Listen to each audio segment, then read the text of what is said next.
배달이나 하던 애가 갑자기 회장님 염에 붙어 있으니 내가 그냥 넘어갈 것 같았어? 그날 아무도 나서지 않았습니다. 국밥집에서 한 청년이 입을 열기 전까지 그 한마디가 인생을 바꿀 줄은 몰랐습니다. 야, 빨리빨리 좀 움직여. 시간이 얼마나 됐어? 죄송합니다. 바로 올라가겠습니다. 다음엔 늦으면 그냥 취소야. 알아? 수화기가 끊기는 소리와 함께 태식은 낡은 오토바이 핸들을 다시 잡았습니다. 헬멧 안에 땀이 찼지만 닦을 시간이 없었습니다. 배달통 안에는 식어가는 국밥 2그릇이 들어 있었고 신호등은 막 빨간불로 바뀌고 있었습니다. 태식은 짧게 숨을 내뱉고 브레이크를 잡았습니다. 서울 중구 터미널 근처는 하루 종일 사람이 끊이지 않는 곳이었습니다. 장거리 버스를 기다리는 사람들, 무거운 짐을 끌고 이동하는 사람들, 어디선가 와서 어디론가 가는 사람들이 뒤섞여 움직였습니다. 태식은 그 흐름 안에서 매일 오토바이를 몰았습니다. 이 골목에서 저 골목으로, 이 건물에서 저 건물로. 길을 외우는 데는 2달이면 충분했지만 이 도시에 익숙해지는 데는 아직도 시간이 필요했습니다. 태식이 서울에 올라온 것은 반년 전이었습니다. 경북 어딘가의 작은 마을, 논밭 사이에 집 몇 채가 흩어져 있는 그 동네를 떠나온 것은 딱히 대단한 이유가 있어서가 아니었습니다. 그냥 더 이상 있을 이유가 없었습니다. 할머니가 돌아가신 뒤로 그 집에는 태식 혼자 남았고 혼자 남은 집은 집이 아니었습니다.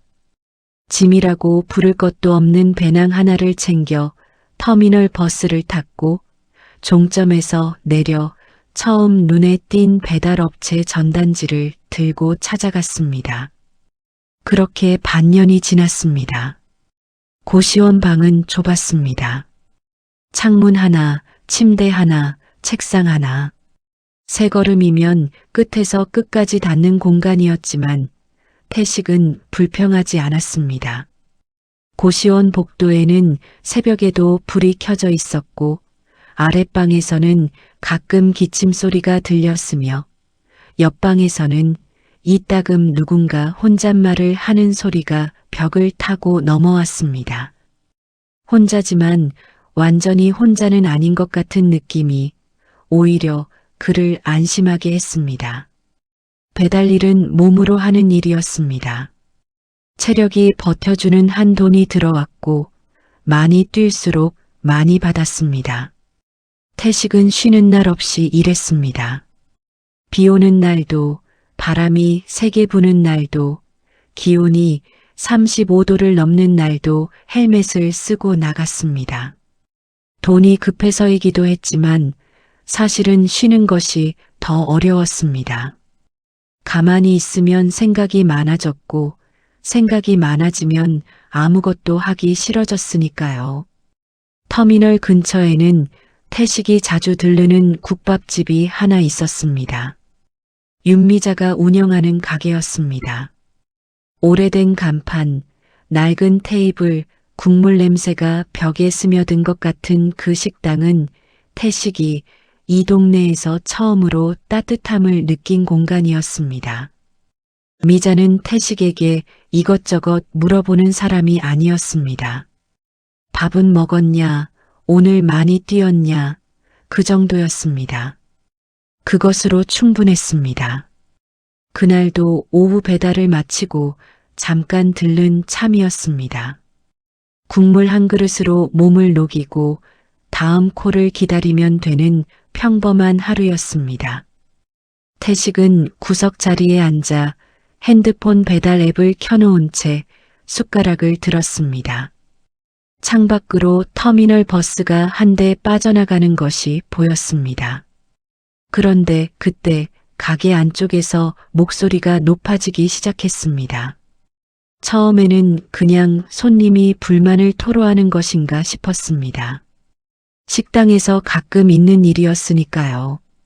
그런데 소리가 점점 커졌고 언어가 달랐습니다. 한국어와 영어가 뒤섞인 채 서로를 향해 날아갔고 두 사람 모두 목소리에 감정이 실려 있었습니다. 태식은 숟가락을 내려놓고 고개를 들었습니다. 미자는 계산대 옆에 서서 두 손을 앞에 모은 채 굳어 있었습니다. 표정은 당황과 분노가 반씩 섞인 얼굴이었습니다. 앞에 선 남자는 외국인이었습니다. 키가 크고 체격이 좋은 중년 남자로 정장 재킷을 걸치고 있었지만 지금 이 순간만큼은 그 차림새가 무색할 만큼 목소리가 높았습니다. 남자는 손에 종이 한 장을 들고 있었습니다. 영수증인지 계약서인지 알 수 없었지만 그것을 미자 앞에 내밀며 무언가를 빠르게 쏟아냈습니다. 미자는 그 말을 알아듣지 못하는 것이 분명했습니다. 눈썹이 모이고 입술이 움직이다 다시 닫혔으며 결국 한국말로 대답을 했는데 그것이 또 상대방에게는 전달되지 않는 상황이었습니다. 두 사람은 서로의 말을 하나도 이해하지 못한 채 목소리만 높이고 있었습니다. 주변 손님들은 하나씩 시선을 돌렸습니다. 어떤 사람은 숟가락을 든 채 멈췄고 어떤 사람은 슬그머니 고개를 숙였습니다. 끼어들고 싶지 않다는 신호였습니다. 종업원 한 명이 주방 쪽에서 나왔다가 상황을 보고 다시 들어갔습니다. 태식은 그 장면을 구석 자리에서 바라봤습니다. 외국인 남자가 하는 말이 전부 들렸습니다. 빠르긴 했지만 단어 하나하나는 알아들을 수 있었습니다. 주문한 것과 다른 음식이 나왔다는 것, 알레르기가 있는 재료가 들어갔다는 것, 이 문제를 어떻게 처리할 것인지 따져 묻는 것이었습니다. 화가 난 이유가 있었습니다. 단순한 진상이 아니었습니다. 미자는 그것을 모른 채 계속 당황한 얼굴로 서 있었습니다. 태식은 그 상황을 보며 잠깐 시선을 내렸습니다. 핸드폰 화면에 배달콜이 하나 들어와 있었습니다. 지금 나가면 됩니다. 이 자리와 아무 상관없이 헬멧을 쓰고 나가면 그만이었습니다. 남의 일이었고 자신이 개입할 이유가 없었습니다. 그런데 미자가 눈물이 날 것 같은 얼굴을 하고 있었습니다. 울지는 않았습니다. 하지만 입술을 꽉 깨문 채 버티는 그 표정이 태식이 아는 어떤 얼굴과 닮아 있었습니다. 혼자서 버텨야 하는 사람의 얼굴이었습니다. 뭔가를 말하고 싶지만 말이 닿지 않아서 그냥 서 있는 사람의 표정이었습니다. 외국인 남자의 목소리가 한 번 더 높아졌습니다. 태식은 배달콜을 껐습니다. 자리에서 일어나는 것과 실제로 그 자리에 끼어드는 것은 전혀 다른 문제였습니다. 태식은 일어선 채로 잠깐 멈췄습니다. 발이 앞으로 나가지 않았습니다. 머릿속에서 생각이 빠르게 돌아갔습니다. 영어를 할 수 있다는 것은 알고 있었습니다. 중학교 때부터 혼자 독학으로 공부한 것이었고 터미널 근처에서 일하다 보니 외국인 손님을 마주치는 일이 종종 있었습니다. 간단한 의사소통은 됐습니다. 하지만 지금 상황은 달랐습니다. 단순한 길 안내나 주문 전달이 아니었습니다. 감정이 올라온 두 사람 사이에 끼어드는 것이었습니다. 잘못 끼어들면 상황이 더 복잡해질 수 있었습니다. 외국인 남자는 분명히 화가 나 있었고 그 감정이 엉뚱한 방향으로 튈 수도 있었습니다. 배달 아르바이트 소년이 나섰다가 오히려 무시당하거나 말이 잘못 전달되어 상황이 악화된다면 도움이 아니라 방해가 되는 것이었습니다. 게다가 태식은 이 가게 사람도 아니었고 미자가 도움을 요청한 것도 아니었습니다. 그냥 앉아서 밥을 먹던 손님이었습니다. 하지만 미자는 계속 같은 자리에 서 있었습니다. 외국인 남자는 이제 종이를 테이블 위에 내려놓고 팔짱을 끼고 있었습니다. 기다리는 자세였습니다. 해결책을 요구하는 사람의 자세였습니다. 미자가 그것을 감당하기 어렵다는 것은 표정만 봐도 알 수 있었습니다. 태식은 헬멧을 들고 한 번 더 멈췄습니다. 시골에서 올라와 반년 동안 이 동네에서 밥을 먹고 말 한마디 없이 드나들던 가게였습니다. 미자는 한 번도 태식을 이상하게 본 적이 없었습니다. 늦은 시간에 들어와도 배달복 차림 그대로 앉아 있어도 그냥 밥 한 그릇을 내어줬습니다. 어떤 날은 국물을 더 떠다 주기도 했습니다. 말은 없었지만 그 행동이 말이었습니다. 태식은 헬멧을 다시 테이블 위에 내려놓았습니다. 일어서면서 한 번 더 생각했습니다.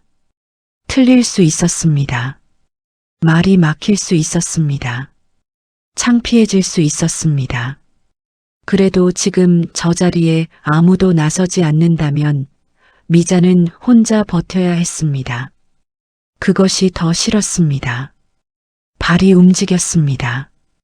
태식이 두 사람 사이로 걸어갔을 때 주변의 시선이 일제히 쏠렸습니다. 배달복을 입은 소년이 갑자기 끼어드는 상황이 낯설었던 것인지 잠깐 가게 안이 조용해졌습니다. 외국인 남자도 태식을 봤습니다. 눈빛이 의아함과 당혹감이 섞여 있었습니다. 미자도 마찬가지였습니다. 태식아, 괜찮다 하는 표정이었지만 말은 꺼내지 못했습니다. 태식은 외국인 남자를 정면으로 바라봤습니다. 심장이 빠르게 뛰었지만 목소리는 최대한 천천히 꺼냈습니다. Excuse me. I think I understood what you said. Can I help? 발음이 완벽하지 않다는 것을 태식 스스로 알고 있었습니다. 억양이 어색했고 문장이 교과서처럼 딱딱했습니다. 하지만 말은 전달됐습니다. 외국인 남자가 잠깐 태식을 훑어보다가 천천히 고개를 끄덕였습니다.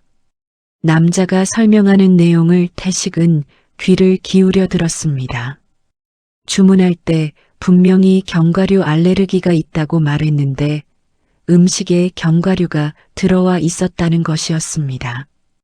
먹기 전에 발견해서 다행이었지만 이런 상황이 다시 생기면 안 된다는 점을 분명히 하고 싶었던 것이었습니다. 환불보다는 정확한 전달과 확인을 원했습니다. 태식은 그 내용을 미자에게 전했습니다. 단어 하나하나를 고르며 천천히 틀리지 않게. 미자의 표정이 당혹감에서 이해로 바뀌는 것이 보였습니다. 미자는 즉시 주방으로 들어가 요리사와 짧게 이야기를 나눴고 다시 나와서 외국인 남자에게 직접 고개를 숙였습니다. 태식이 그 말을 다시 영어로 옮겼습니다. 주문 시 알레르기 정보를 기록해 두겠다고, 오늘 불편을 드려 죄송하다고. 외국인 남자의 표정이 조금씩 풀렸습니다. 완전히 가라앉기까지 몇 분이 더 걸렸습니다. 남자는 테이블에 다시 앉았고 미자는 새로 음식을 준비했습니다. 가게 안의 공기가 서서히 제자리를 찾아갔습니다.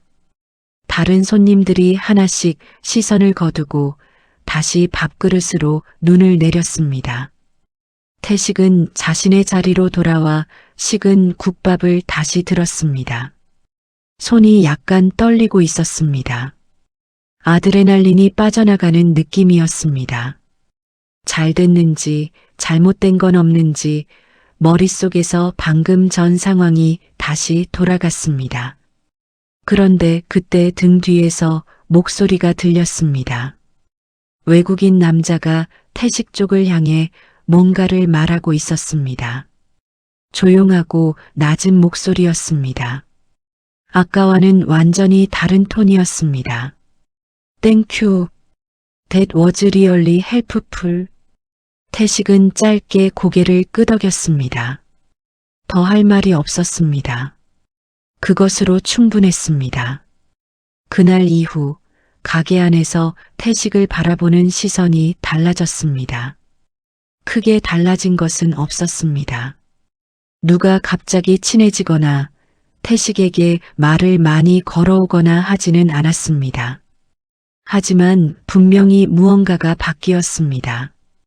구석 자리에 앉아 국밥을 먹는 배달 소년이 아무도 나서지 않던 자리에 먼저 발을 내디딘 사람으로 기억되기 시작한 것이었습니다.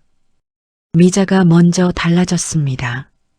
원래도 짧은 말을 건네는 편이었지만 그 다음 날부터는 태식이 들어서면 먼저 눈을 맞췄습니다. 물을 먼저 가져다 놓고 국밥이 나오면 깍두기를 한 접시 더 올려놓는 일이 생겼습니다. 말로 표현하지 않는 방식의 고마움이었습니다.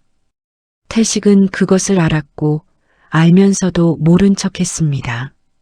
그게 편했습니다. 외국인 남자는 그 다음 날도 가게에 나타났습니다. 태식은 그것이 의외였습니다. 전날 불쾌한 일이 있었던 곳에 다시 온다는 것이 쉬운 일이 아니라고 생각했으니까요. 하지만 남자는 아무 일도 없었다는 듯이 자리에 앉아 메뉴판을 들었습니다. 그리고 태식을 발견하자 가볍게 손을 들었습니다. 남자의 이름은 리처드 한이었습니다. 한국계 미국인이었고 사업 때문에 서울에 머물고 있다고 했습니다. 한국말은 거의 못한다고 했습니다. 부모님이 한국 사람이었지만 어릴 때 미국으로 건너간 뒤로 한국어를 쓸 기회가 없었다고. 그 말을 할 때 리처드의 표정이 잠깐 복잡해졌지만 태식은 거기에 대해 더 묻지 않았습니다. 대신 리처드가 태식에게 물었습니다. 어디서 영어를 배웠냐고. 태식은 잠깐 생각하다가 그냥 혼자 공부했다고 대답했습니다. 리처드는 눈을 약간 크게 뜨더니 고개를 끄덕였습니다. 그게 다였습니다. 긴 대화가 아니었습니다. 하지만 태식이 서울에 온 이후 처음으로 누군가와 나눈 대화다운 대화였습니다. 그날 저녁 배달을 마치고 돌아오는 길에 태식은 이상한 기분을 느꼈습니다. 나쁘지 않은 기분이었습니다. 딱히 이름 붙이기 어려운 감각이었지만 굳이 말하자면 어딘가에 잠깐 발을 딛고 선 것 같은 느낌이었습니다. 허공에 떠 있다가 바닥이 생긴 것 같은. 그런데 가게 근처를 지나는데 낯선 남자 하나가 건물 밖에서 안을 들여다보고 있었습니다. 정장 차림이었고 손에 수첩 같은 것을 들고 있었습니다. 리처드가 있는 테이블 쪽을 오래 바라보다가 태식과 눈이 마주치자 천천히 시선을 거두고 골목 안쪽으로 걸어갔습니다. 태식은 그 뒷모습을 잠깐 바라봤습니다. 별일 아닐 수도 있었습니다. 하지만 그 눈빛이 마음에 걸렸습니다. 무언가를 확인하러 온 사람의 눈빛이었습니다. 낯선 남자가 다시 나타난 것은 이틀 뒤였습니다. 이번에는 밖에서 들여다보는 것이 아니었습니다. 가게 안으로 직접 들어왔습니다. 정장 차림은 여전했고 수첩 대신 이번에는 서류 봉투를 들고 있었습니다. 자리에 앉지 않고 계산대 쪽으로 곧장 걸어가더니 미자에게 무언가를 물었습니다. 목소리가 낮았고 주변을 한번 훑는 눈빛이 조심스러웠습니다. 태식은 구석 자리에서 그 장면을 바라봤습니다. 미자는 남자의 말을 듣다가 고개를 가로저었습니다. 모르겠다는 표정이었습니다. 남자는 잠깐 더 이야기하다가 서류 봉투에서 종이 한 장을 꺼내 미자에게 건넸습니다. 미자가 그것을 받아들고 내려다봤습니다. 표정이 굳었습니다. 남자가 돌아서면서 태식과 눈이 마주쳤습니다. 이번에는 그냥 지나치지 않았습니다. 남자가 천천히 태식 쪽으로 걸어왔습니다. 자리에 앉는 것도 아니고 그렇다고 그냥 지나치는 것도 아닌 애매한 거리에 서서 태식을 내려다봤습니다. 강성훈이라고 했습니다. 명함을 내밀었고 태식은 받았습니다. 다산물산 실무 책임자라는 직함이 적혀 있었습니다. 태식은 그 회사 이름을 처음 들었습니다. 강성훈은 태식에게 며칠 전 이 가게에서 있었던 일을 알고 있냐고 물었습니다. 외국인과 식당 주인 사이에 다툼이 있었고 배달 아르바이트 학생이 통역을 했다는 것을. 태식은 고개를 끄덕였습니다. 숨길 이유가 없었습니다. 강성훈의 눈빛이 달라졌습니다. 친절한 척하는 눈빛이었지만 그 안에 다른 것이 들어 있었습니다. 무언가를 재고 있는 사람의 눈빛이었습니다. 그가 물었습니다. 리처드 항과 그 이후로도 이야기를 나눴냐고. 어떤 내용의 대화였냐고. 리처드가 사업 이야기를 꺼낸 적이 있냐고. 태식은 대답하다가 손을 멈췄습니다. 질문이 이상했습니다. 처음에는 그냥 확인하는 것처럼 들렸는데 뒤로 갈수록 캐내려는 것처럼 느껴졌습니다. 리처드와 무슨 이야기를 했는지, 어디까지 알고 있는지를 알고 싶어 하는 것 같았습니다. 태식은 그냥 인사 정도만 나눴다고 짧게 대답했습니다.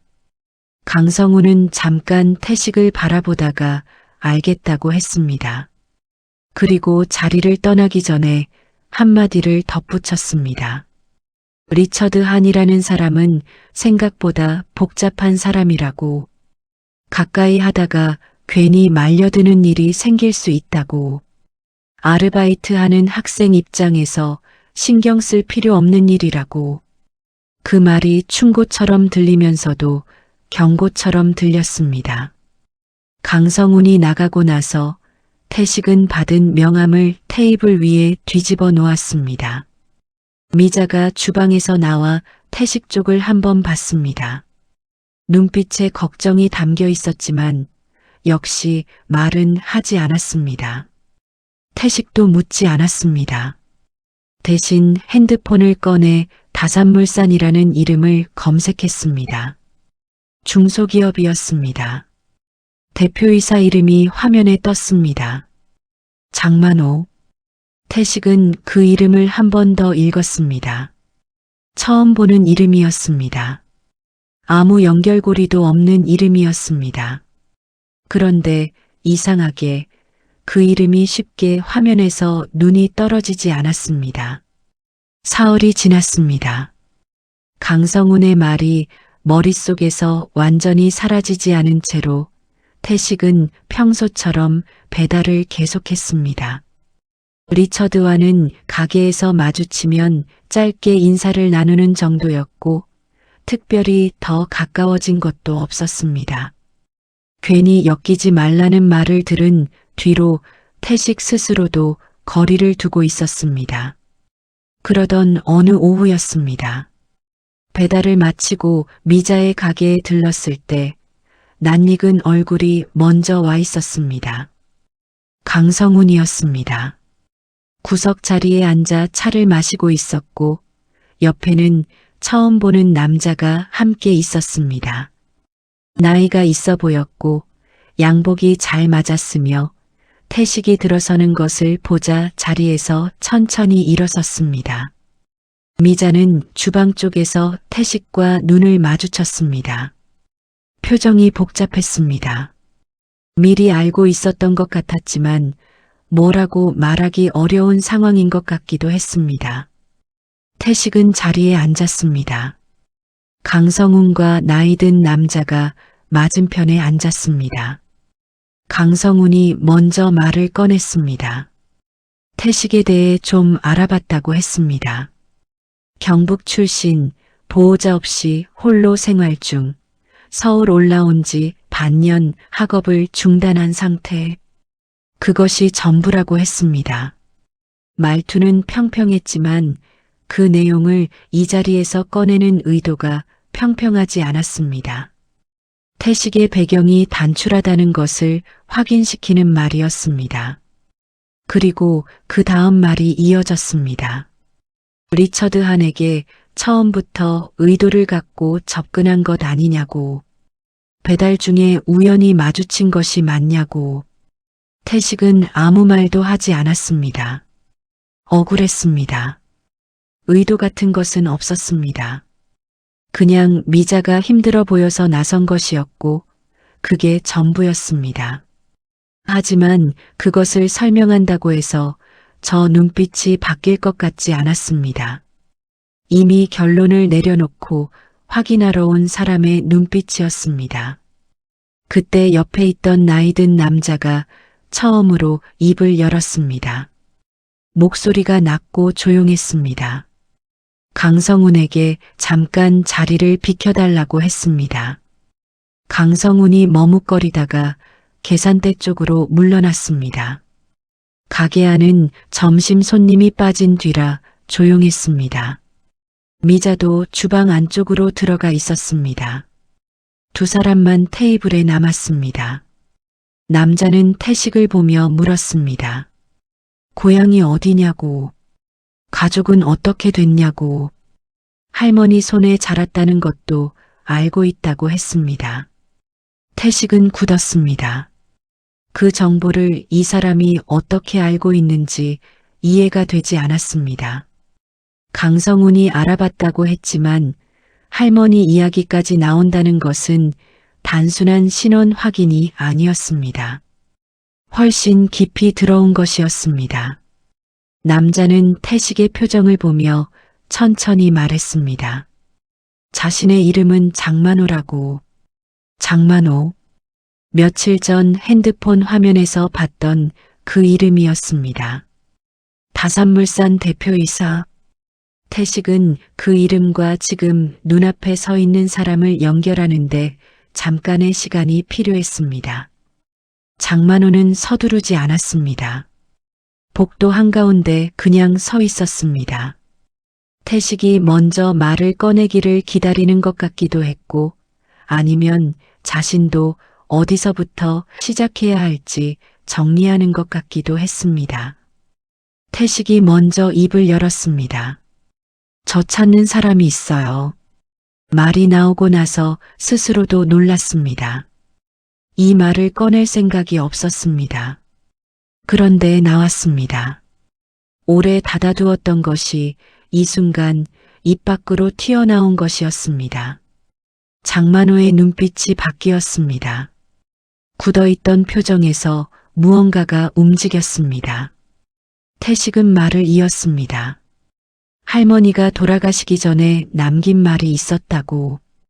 언젠가 서울에 가게 되면 한 사람을 찾아보라고. 이름은 알려주지 않았고 다산물산이라는 회사 이름만 적힌 낡은 명함 한 장을 남겼다고. 그 명함을 태식은 지갑 안에 넣고 다녔습니다. 서울에 올라온 이유 중 하나가 그것이었지만 막상 올라와서는 어떻게 찾아야 할지 몰라서 그냥 배달만 하고 있었습니다. 터미널 근처에서 일하게 된 것도 처음에 눈에 띈 가게가 미자의 국밥집이었던 것도 따지고 보면 그 명함 한 장과 연결된 것이었습니다. 장만호는 한동안 아무 말도 하지 않았습니다.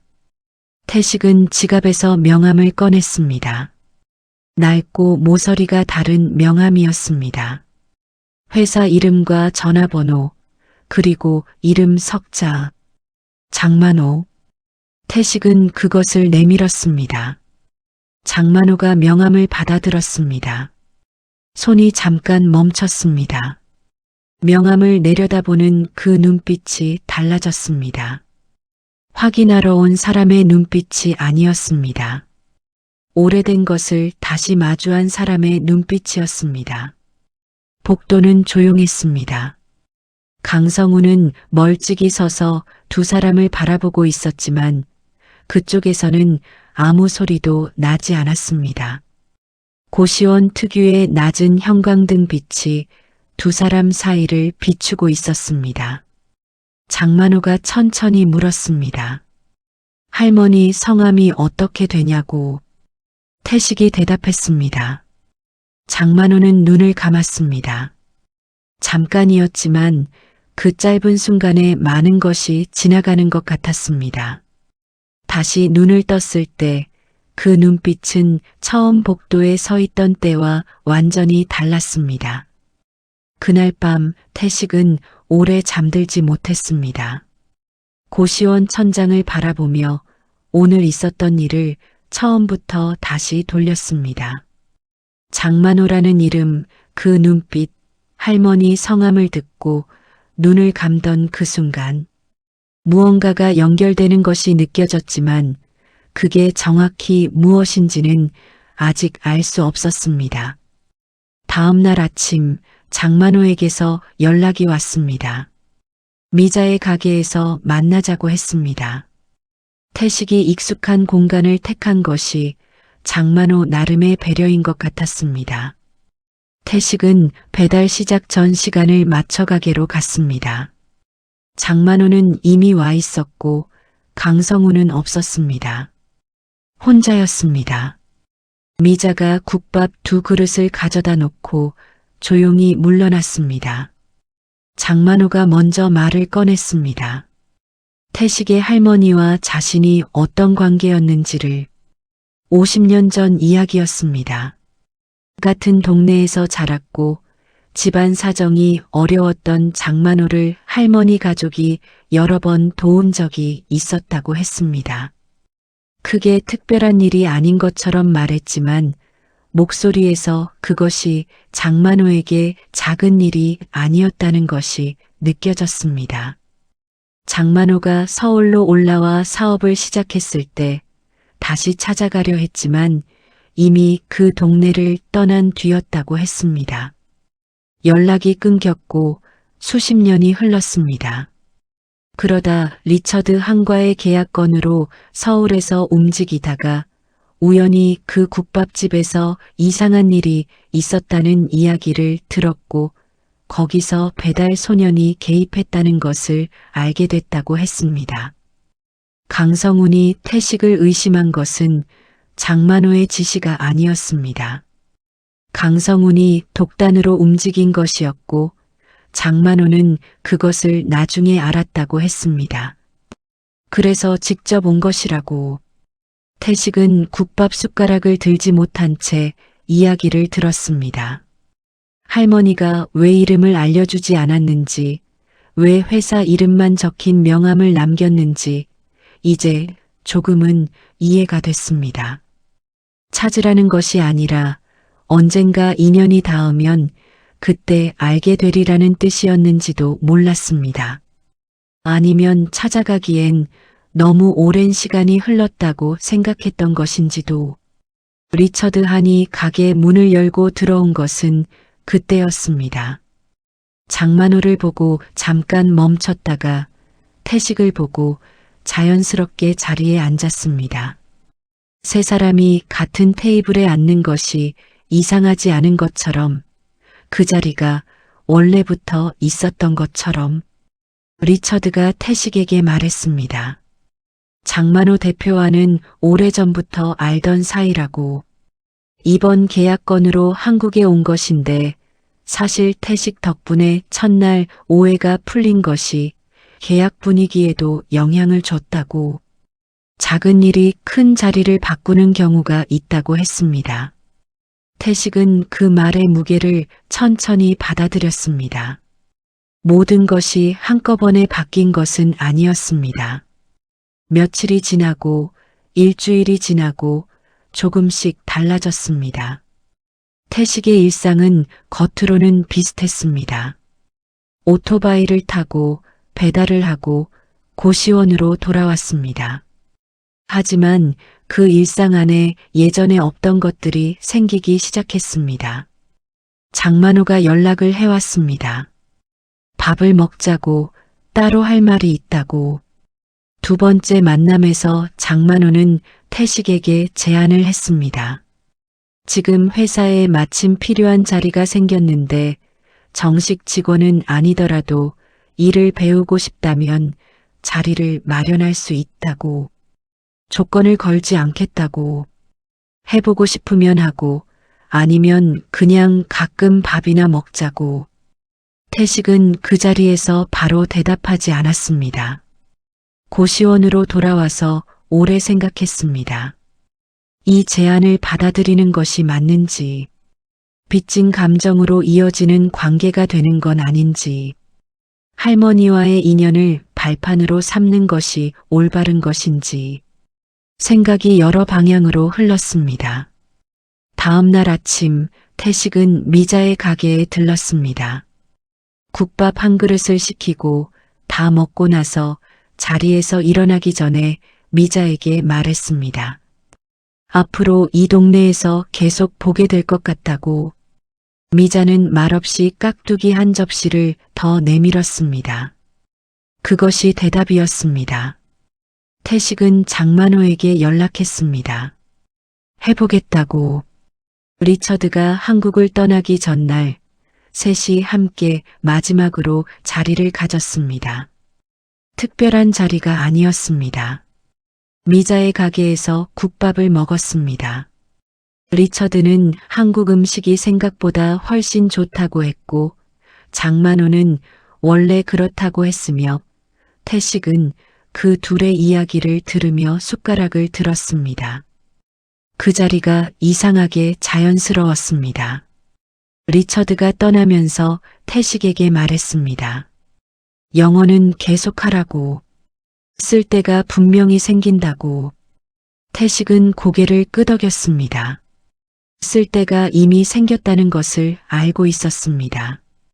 고시원으로 돌아오는 길이었습니다. 터미널 앞을 지나는데 장거리 버스 한 대가 출발하는 것이 보였습니다. 반년 전 태식이 이 도시에 처음 내렸던 그 터미널이었습니다. 그때는 아는 사람이 한 명도 없었고 갈 곳이 어딘지도 몰랐으며 손에는 배낭 하나뿐이었습니다. 지금도 많이 가진 것은 없었습니다.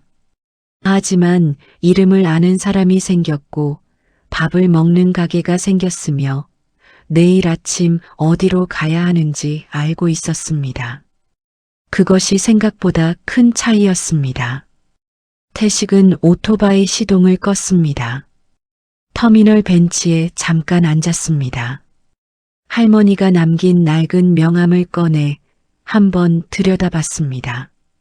그리고 지갑 안 깊숙이 다시 넣었습니다. 버리지 않았습니다. 버릴 수 없었습니다. 이것이 없었다면 이 자리까지 오지 못했을 테니까요. 저녁 바람이 불었습니다.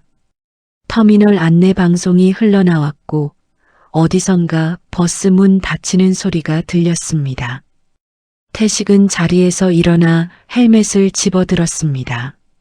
내일 배달은 없었습니다. 처음으로 쉬는 날이었습니다.